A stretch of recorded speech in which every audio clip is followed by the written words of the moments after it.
ത്രിയേക ദൈവത്തിൻ്റെ തിരുനാമത്തിന് മഹത്വം ഉണ്ടാകട്ടെ. കർത്താവിൽ പ്രിയ സഹോദരങ്ങളെ, പാപത്തിൻ്റെ പടുകുഴിയിൽ വീണ് ദൈവത്തിൻ്റെ സ്നേഹവും ദൈവത്തിൻ്റെ കൃപയും ദൈവത്തിൻ്റെ കാവലും നഷ്ടപ്പെട്ട് ദൈവത്തിൻ്റെ ശിക്ഷയ്ക്ക് വിധേയരാകുന്ന ദൈവത്തിൻ്റെ ജനത്തെ വീണ്ടെടുക്കുവാൻ തക്കതിനുവണ്ണം ദൈവം മോശയിലൂടെ തൻ്റെ ജനത്തിന് പ്രത്യേകമായ ഉപാധി കൽപ്പിക്കുന്നതായിട്ട് നാം കണ്ടു. വർഷത്തിലൊരിക്കൽ തിസ്രീ മാസം 9, 10 തീയതികളിൽ അവർ ഉപവസിച്ച് പ്രാർത്ഥിച്ച് ആത്മതപനം ചെയ്ത് പാപപരിഹാര ദിനമായിട്ട് ആചരിക്കണമെന്നും അങ്ങനെ അവരുടെ അനുതാപത്തിലൂടെ അവർക്ക് വീണ്ടും ദൈവസന്നിധിയിലേക്ക് മടങ്ങി വരുവാനും ദൈവത്തിൻ്റെ കൃപയാർജിക്കുവാനും ദൈവജനമായിട്ട് മുൻപോട്ട് പോകുവാനും കഴിയുമെന്നും ദൈവം കൽപ്പിച്ചത് നാം കാണുകയുണ്ടായി.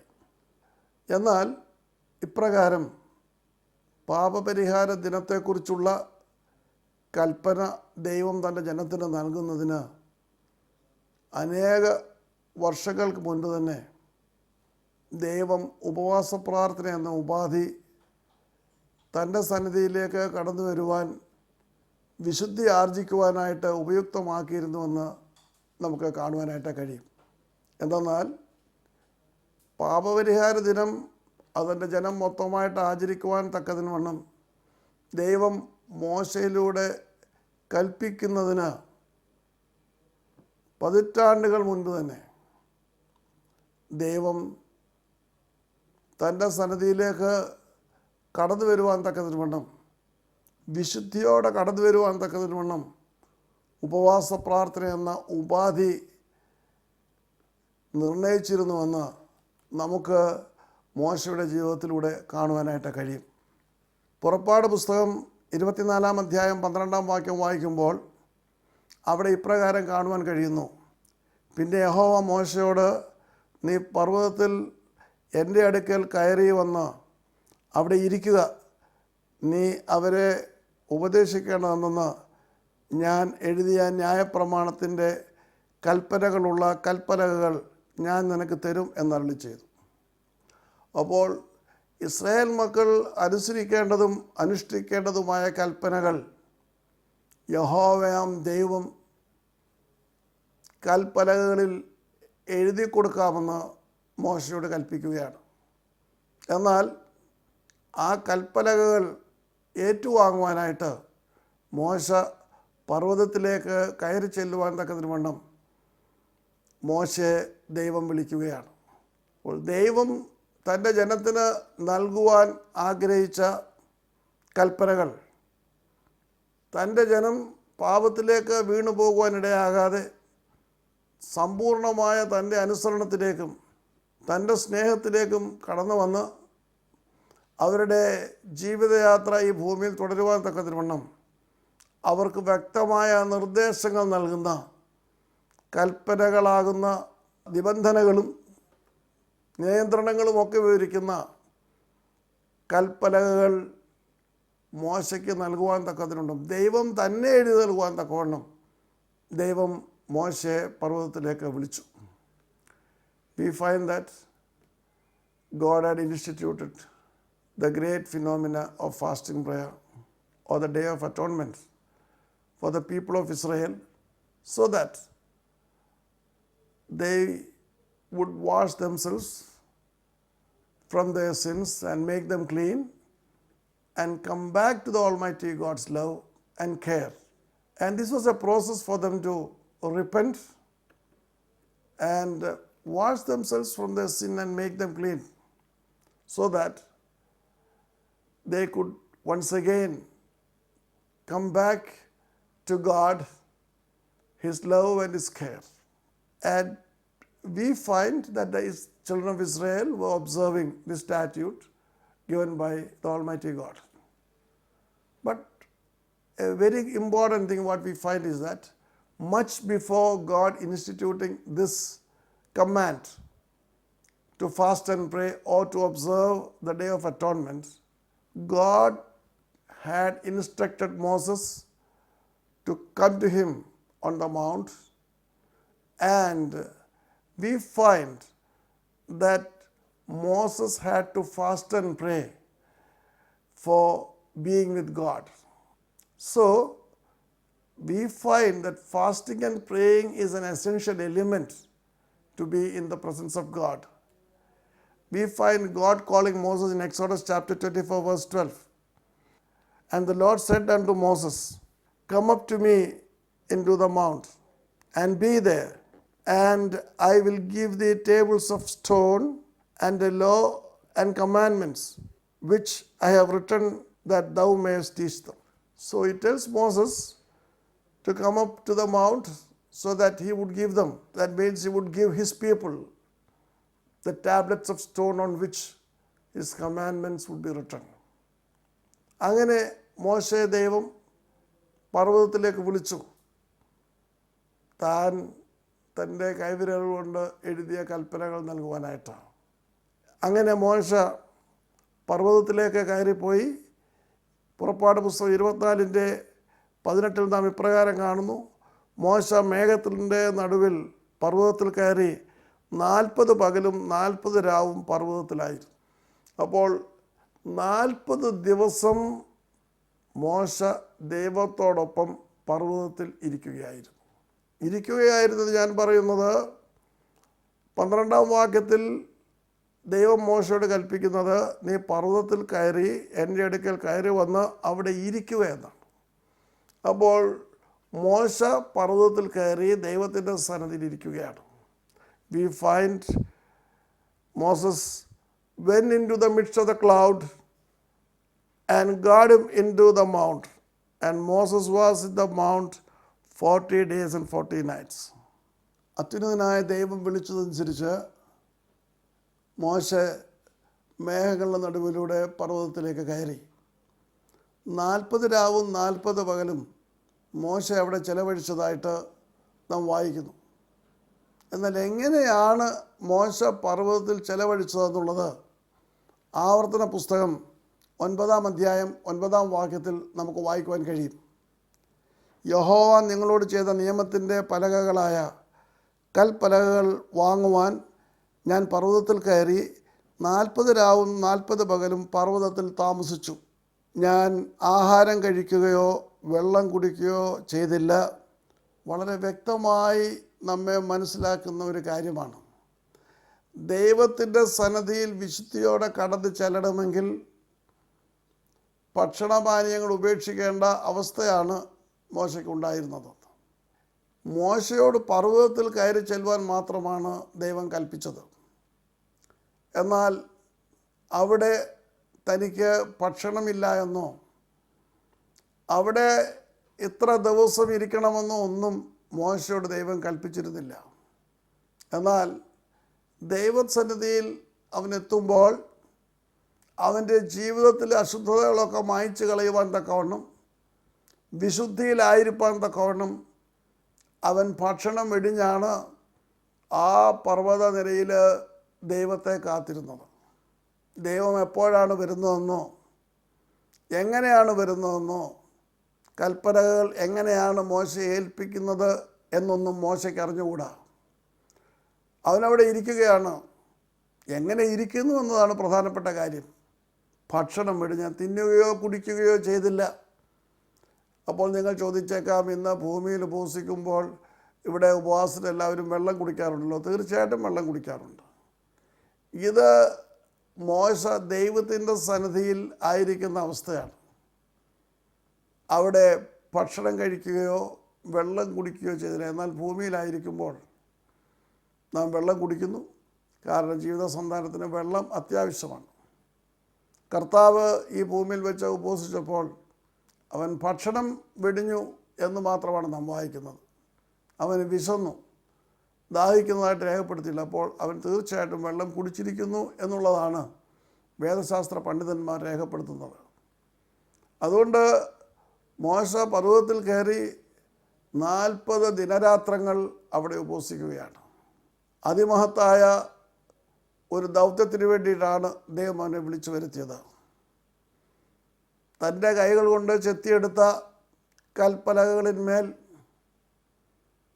തൻ്റെ ജനം അനുഷ്ഠിക്കേണ്ട കൽപ്പനകൾ തൻ്റെ സ്വന്തം വിരലുകൾ കൊണ്ട് എഴുതി അത്യുന്നതനായ ദൈവം മോശയെ ഏൽപ്പിക്കുവാൻ തക്കതിനുമുള്ള സാഹചര്യം ഒരുക്കപ്പെടുന്നത് അവൻ 40 ദിവസം 40 രാവും 40 പകലും ഉപവസിക്കുമ്പോഴാണ്. God had called Moses onto the mount. And we find in Deuteronomy chapter 9 verse 9 that when he went onto the mount to receive the tables of stone, even the tables of the covenant which the Lord made with you, then I abode in the mount 40 days and 40 nights. And then comes the most important aspect. I neither did eat bread nor drink water. This is the first fasting we find in the Bible. The very first fasting and the most important fasting and the longest fasting. ഉപവാസത്തിൽ കുറിച്ച് നാം പഠിക്കുമ്പോൾ തിരുവചനത്തിൽ പ്രത്യക്ഷപ്പെടുന്ന മനുഷ്യൻ ദൈവത്തിൻ്റെ സന്നിധിയിൽ അനുഷ്ഠിച്ച ആദ്യത്തെ ഉപവാസമാണ് ഈ ഉപവാസം. മാത്രമല്ല ഏറ്റവും സുദീർഘമായ ഉപവാസമാണ് ഈ ഉപവാസം. 40 ദിനരാത്രങ്ങൾ ദൈവത്തിൻ്റെ സന്നിധിയിൽ ഭക്ഷണപാനീയങ്ങൾ വെടിഞ്ഞിരിക്കുക. മാത്രമല്ല ഏറ്റവും മഹത്തായ ഒരു ദൗത്യത്തിൻ്റെ പൂർത്തീകരണത്തിനായിട്ട് മോശെ അവിടെ ദൈവത്തിൻ്റെ സന്നിധിയിൽ കാത്തിരിക്കുകയാണ്. അവിടെ ഒരുപാട് ചോദ്യങ്ങൾ മനുഷ്യൻ്റെ മനസ്സിലുണ്ടാകുന്നതിന് മറുപടി ലഭിക്കുകയാണ്. ബൈബിളിൻ്റെ തുടക്കമാണ് നാം ഇവിടെ കാണുന്നത്, ദൈവവചനം. ആ ദൈവവചനം എങ്ങനെയുണ്ടായി? ഇന്ന് നാം ബൈബിൾ നോക്കുമ്പോൾ പരിശുദ്ധാത്മ നിവേശിതമായിട്ട് 66 പുസ്തകങ്ങളുള്ള ബൈബിളാണ് നമുക്കിന്നുള്ളത്. എന്നാൽ അതിന് തുടക്കം കുറിക്കുന്നത് ദൈവം തന്നെ ചെത്തിയുണ്ടാക്കിയ കൽപ്പലകകളിൽ ദൈവത്തിൻ്റെ സ്വന്തം വിരൽ കൊണ്ട് എഴുതിയ തൻ്റെ കൽപ്പനകൾ മോശയെ ഏൽപ്പിച്ചാണ്. എന്തുകൊണ്ടാണ് കൽപ്പനകൾ എഴുതിയത്? അതും ഒരു ചോദ്യമാണ്. കാരണം കൽപ്പനകൾ എഴുതുന്നതിനെ കാലത്തിന് മായ്ക്കുവാൻ കഴിയുകയില്ല. മനുഷ്യ മനസ്സിലത് ആരൂഢമായി തീരുന്നതിനാണ് വായ്മൊഴിയായി നൽകിയ കൽപ്പനകൾ ദൈവം വരമൊഴിയായി നൽകുന്നത്. വളരെ പ്രധാനപ്പെട്ട മറ്റൊരു കാര്യം, മനുഷ്യന് മനസ്സിലാക്കാവുന്ന തൻ്റെ ജനത്തിൻ്റെ ഭാഷയിലാണ് ദൈവം ആ കൽപ്പനകൾ എഴുതുന്നത്. സ്വർഗീയ ഭാഷയല്ല. ആദ്യമായി ദൈവം അവർക്ക് മനസ്സിലാകുന്ന എബ്രായ ഭാഷയിലാണ് ഈ കൽപ്പനകൾ വിളംബരം ചെയ്യുന്നത്. എന്നാൽ പിൽക്കാലത്ത് അവർ പറയും, ഞങ്ങളത് ഓർക്കുന്നില്ല, ദൈവം പറഞ്ഞ കാര്യം ഞങ്ങൾ മറന്നുപോകും. അതുകൊണ്ടാണ് ദൈവം കൽപ്പനകളിൽ ആർക്കും മായ്ച്ചു കളയാത്ത രീതിയിൽ അതിനെ തൻ്റെ സ്വന്തം വിരലുകൾ കൊണ്ട് എഴുതുന്നത്, എബ്രായ ഭാഷയിൽ എഴുതുന്നത്. എന്നിട്ട് ആർക്കും നശിപ്പിക്കുവാൻ കഴിയാത്ത രീതിയിൽ, കാലത്തിന് മായ്ച്ചു കളയുവാൻ കഴിയാത്ത രീതിയിൽ ആ കൽപ്പനകൾ എടുത്ത് മോശപിതാവിൻ്റെ കയ്യിൽ ഫലമേൽപ്പിക്കുന്നത്. പക്ഷേ അത് ഏറ്റുവാങ്ങുവാൻ തക്കതിനുവണ്ണം തൻ്റെ സന്നിധിയിലേക്ക് കടന്നു ചെല്ലണമെങ്കിൽ, തൻ്റെ സന്നിധിയിൽ ആയിരിക്കണമെങ്കിൽ മോശ 40 രാവും 40 പകലും ഉപവസിക്കേണ്ടിയിരുന്നു. വേദപുസ്തകത്തിലെ ഏറ്റവും ദൈർഘ്യമേറിയ ഉപവാസമാണ് 40 ദിവസത്തെ ഉപവാസം. മാത്രമല്ല ഏറ്റവും അതിമഹത്തായ ഉപവാസം, ദൈവത്തിൻ്റെ കൽപ്പനകൾ ദൈവത്തിൻ്റെ കരകളിൽ നിന്ന് ഏറ്റുവാങ്ങുവാൻ തക്കവണ്ണം ദൈവം ഒരുക്കിയ പരിശുദ്ധവും പരിപാവനവുമായ മുഹൂർത്തവുമായിരുന്നു ആ ഉപവാസം. അതിനേക്കാളെല്ലാം ഉപരിയായിട്ട് മൺമയനായ മനുഷ്യന് ദൈവത്തിൻ്റെ സന്നിധിയിലേക്ക് എത്തുവാൻ ദൈവം ഒരുക്കിയ ഏറ്റവും പരിശുദ്ധമായ അവസരം കൂടിയായിരുന്നു അത്. ഇതിനെല്ലാം അടിസ്ഥാനമായിരുന്നത് ഉപവാസ പ്രാർത്ഥനയാണ്. We find that this was the greatest privilege for any human being for that matter, for the children of God to reach the presence of God. Moses reached the presence of God and was in his presence for 40 days and 40 nights with fasting and praying. And we see God giving the 10 commandments written by his own finger on the tablets of stone which he himself had made. So actually this was spoken to the people of Israel much earlier by God himself. But they may claim later that they could not remember, they forgot what God said. So God wanted to ensure that this is a statute forever. This should remain forever. That's why he wrote them on tablets of stone. And he did not want any ambiguity. So he wrote them in their own language, in the language of the people whom he had chosen. So these are important factors which we don't find anywhere else. God himself instituting a great phenomena of his commandments. And today what we call the Bible was started by God in Mount Sinai, where he wrote on tablets of stone his own commandments written by his own finger. So that's the beginning of the Bible. ബൈബിളിൻ്റെ ഉൽപ്പത്തി അവിടെയാണ്.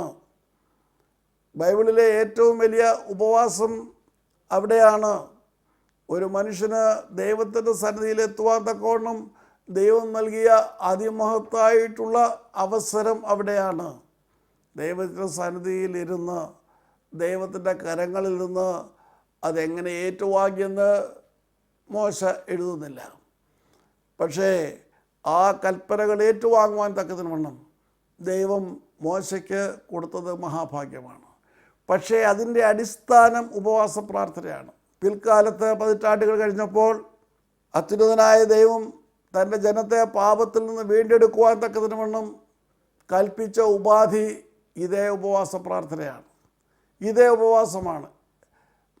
തൻ്റെ ദാസനായ മോശയെ തൻ്റെ സന്നിധിയിലേക്ക് കൂട്ടിവരുത്തി അവിടെ തന്നോടൊപ്പം വസിക്കുവാൻ തക്കതിന് 40 രാവും 40 പകലും ഭക്ഷണം വെടിഞ്ഞിരിപ്പാൻ തക്കവണ്ണം ഉപവാസമെന്ന ആ മഹത്തായ ഉപാധിയാണ് തൻ്റെ ജനത്തിന് കൽപ്പിക്കുന്നത്. 40 ദിവസമല്ല, പിന്നെയോ അവരോട് ഒരു ദിവസം മാത്രം ഉപവസിക്കാനാണ് കൽപ്പിക്കുന്നത്. അങ്ങനെ ഉപവാസ പ്രാർത്ഥനയുടെ തുടക്കം നാം കാണുന്നത് ദൈവത്തിൻ്റെ 10 കൽപ്പനകൾ ഏറ്റുവാങ്ങുവാൻ തക്കതിന് ദൈവം മോശയെ പർവ്വതത്തിലേക്ക് വിളിച്ച് തൻ്റെ സന്നിധിയിലായിരിക്കാൻ തക്കവണ്ണം കൽപ്പിക്കുമ്പോഴാണ്. മോശയുടെ പ്രഥമ 40 ദിന ഉപവാസ പ്രാർത്ഥനയിലേക്ക് നാം കണ്ണോടിക്കുമ്പോൾ അവിടെ മോശ അനുഷ്ഠിച്ച ഉപവാസത്തിലെ ചില പ്രധാനപ്പെട്ട കാര്യങ്ങൾ പിൽക്കാലത്ത് ദൈവം തൻ്റെ ജനം അനുഷ്ഠിക്കണമെന്ന് പറഞ്ഞ പാപപരിഹാര ദിനത്തിൽ അടങ്ങിയിരിക്കുന്നു എന്നത് കാണുവാനായിട്ട് കഴിയും. ഒന്നാമതായിട്ട് ദൈവത്തിൻ്റെ സന്നിധിയിൽ വന്നിരിക്കുമ്പോൾ ഭക്ഷണം വെടിഞ്ഞാണ് കടന്നു വന്നിരിക്കേണ്ടത് എന്ന് പറയുമ്പോൾ ഉപവാസം പ്രഖ്യാപിക്കുമ്പോൾ അങ്ങനെ ഭക്ഷണം വെടിഞ്ഞാണ് തൻ്റെ ജനം തൻ്റെ അടുക്കൽ വരേണ്ടത്. മാത്രമല്ല ഈ ഭക്ഷണം വെടിഞ്ഞ് മോശ വന്നിരിക്കുമ്പോൾ തന്നെ 40 പകലും 40 രാവുകളും ചെലവഴിക്കുമ്പോൾ തീർച്ചയായും മഹാപരിശുദ്ധനായ ദൈവത്തിൻ്റെ സന്നിധിയിലായിരിക്കുന്ന മോശയ്ക്ക് തൻ്റെ കഴിഞ്ഞകാല ജീവിതത്തിൻ്റെ കുറവുകളും കുറ്റങ്ങളും എവിടെയാണെന്ന് പരിശോധിക്കുവാൻ ആവശ്യമായ സമയം ലഭിക്കുകയാണ്.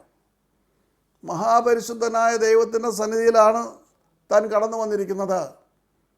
അതുകൊണ്ട് തന്നെ തനിക്ക് പുറകോട്ട് നോക്കുവാൻ, വിശുദ്ധിയുടെ പൂർണ്ണതയിലേക്ക് എത്തുവാൻ തക്കതിന് ആ ദിവസങ്ങൾ ഉപയുക്തമാക്കുകയാണ്. We find Moses was in the mount with God for 40 days and we find that he was fasting. We find the very same principles used by Moses in this 40-day fasting were incorporated later into the fasting of the Day of Atonement. Moses didn't know how many days he had to sit at the feet of the Lord. He was all alone.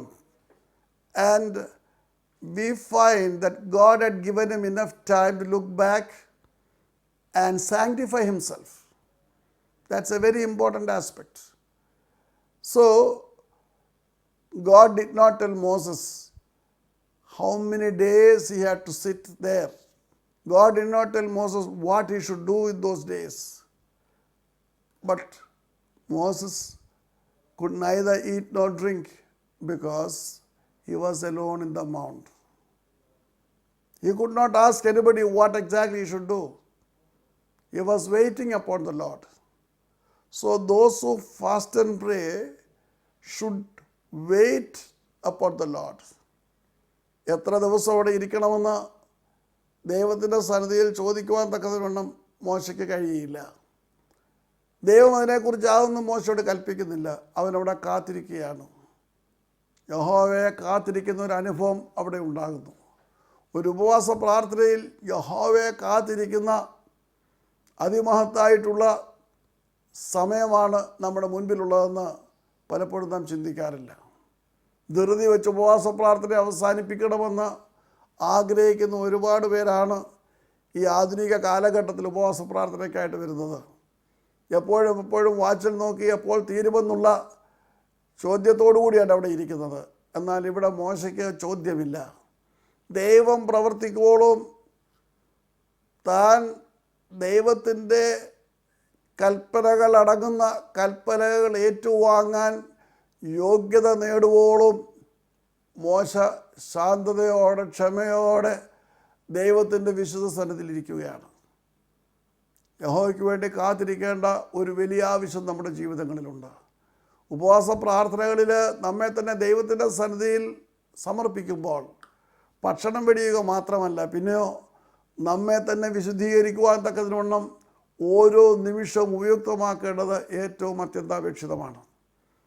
ദൈവത്തിൻ്റെ കൃപകളും അനുഗ്രഹങ്ങളും നമുക്ക് പ്രാപിക്കുവാൻ കഴിയുന്നത് നാം വിശുദ്ധിയിൽ ദൈവത്തിൻ്റെ സന്നിധിയിലേക്ക് പൂർണ്ണതയിലെത്തുമ്പോഴാണ്.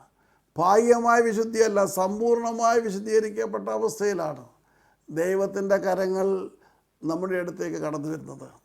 അതാണ് മോശപിതാവിലൂടെ നാം കാണുന്നത്. 40 രാവും 40 പകലും ഉപവസിച്ചപ്പോൾ ദൈവം അവൻ്റെ അടുക്കൽ കടന്നു വന്ന് തൻ്റെ കൈകൾ കൊണ്ട് ചെത്തി ഉണ്ടാക്കിയ കൽപ്പനകളിൽ എഴുതിയ കൽപ്പനകൾ അടങ്ങുന്ന ആ കൽപ്പനകൾ മോശയുടെ കരങ്ങളിലേക്ക് ദൈവം സമർപ്പിക്കുകയാണ്. We find God coming unto Moses and handing him over the tablets of stone on which the commandments were written. That was a great moment in human history. It was a point of change in human history. ദൈവത്തിൻ്റെ കൽപ്പനകൾ വാങ്ങി മോശ പർവ്വതത്തിൽ നിന്ന് താഴേക്ക് ഇറങ്ങുകയാണ്. നമുക്ക് പ്രാർത്ഥിക്കാം.